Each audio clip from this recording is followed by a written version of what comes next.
Katika kijiji kidogo cha Udhaya, kaunti ya Nyeri, maisha ya kijana mmoja ameguza mioyo ya maelfu ya Wakenya.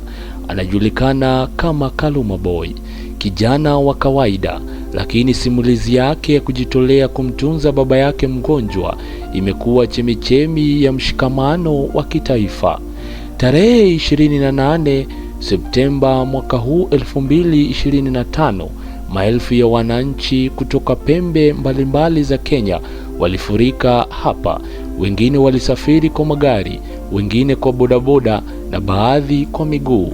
Wote walikuja na lengo moja, kuonyesha mshikamano na upendo.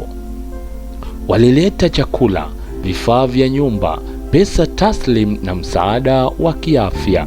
Jumuiya ya mtandaoni ilikuwa tayari imechangia zaidi ya shilingi milioni 2 kupitia Paybill, fedha ambazo sasa zitasaidia kugharamia matibabu ya baba yake Kaluma Boy.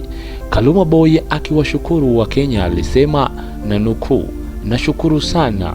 Leo nimeona kweli Wakenya ni watu wa upendo." Mwisho wa nukuu.